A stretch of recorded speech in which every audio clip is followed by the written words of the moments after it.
सिया राम मेरे प्यारे बहन भाइयों, मैं आप सबको सुना रही हूँ सुंदरकांड अर्थ सहित सरल भाषा में। सुंदरकांड का पाठ करने से सभी तरह के दोषों से मुक्ति मिलती है, घर के गृह क्लेशों से भी छुटकारा मिलता है और घर में सकारात्मक शक्ति प्रवेश करती है और नकारात्मक शक्ति घर से बाहर होती है। सुंदरकांड सुनते रहना चाहिए। तेरु पल्लव में ही रहा लुकाई, करई विचार करो का भाई। ते अब सर रावण ते आवा, संग नारी बहु किए बनावा। अर्थ, हनुमान जी वृक्ष के पत्तों में छिप रहे और विचार करने लगे कि हे भाई, क्या करूं, इनका दुख कैसे दूर करूं। उसी समय बहुत सी स्त्रियों को साथ लिए सज धज कर रावण वहां आया। बहुविध खल सीतहि समझावा, सामदान भय भेद दिखावा। के रावण सुनो सुमख सयानी, मंदोदरी आदि सब रानी। अर्थ इसका, उस दुष्ट ने सीता जी को बहुत प्रकार से समझाया। किसने? रावण ने। साम दान भय और भेद दिखलाया। रावण ने कहा, हे सुमुखे, हे सयानी, सुनो मंदोदरी आदि सब रानियों को। तब अनचरी करो पन मोरा, एक बार बिलोक मम ओरा। तृण धरि ओट कहते बेदेही, सुमरि अवधिपति परम स्नेही। इसका अर्थ, मैं तुम्हारी दासी बना दूंगा। किसको? मंदोदरी को। यह मतलब मंदोदरी और सब रानियों को तुम्हारी दासी बना दूंगा, यह मेरा प्रण है, ऐसे रावण कह रहा है। तुम एक बार मेरी ओर देखो तो सही।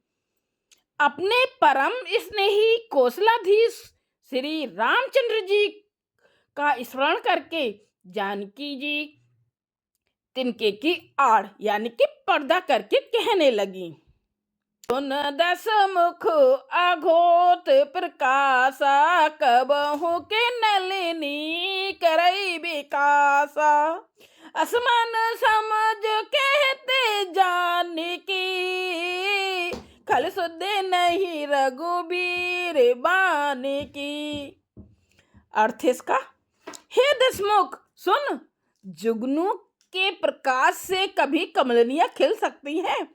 यानी कि सीता माँ बोल रही हैं कि जुगनू जो एक छोटा सा कीड़ा होता है और हरे रंग की वो रोशनी देता है, तो कहीं उसके प्रकाश से कमल के फूल खिल सकते हैं, यानी कि कमलनियां कहीं खिल सकती हैं, ऐसे बता रही हैं सीता जी।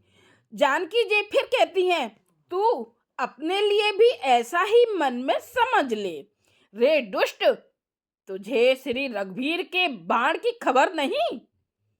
सीता जी बोल रही हैं कि रघुवीर मतलब भगवान के बाण की तुझे खबर नहीं। सटे सुने हरि आने मोही, अदम ने लज लाज नहीं तो ही। अर्थ, रे पापी, तू मुझे सूने में हर लाया है।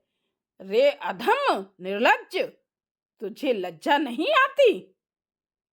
दोहा, आप ही सुने अगोत सम, राम ही भानु समान। पुरुष बचन सुने काड़ी असी, बोला अति खिस आन। अर्थ, अपने जो जुगनू के समान और रामचंद्र जी को सूर्य के समान सुनकर और सीता जी के कठोर वचनों को सुनकर रावण तलवार निकालकर बड़े गुस्से में आकर बोला। हमारा 9वां भाग।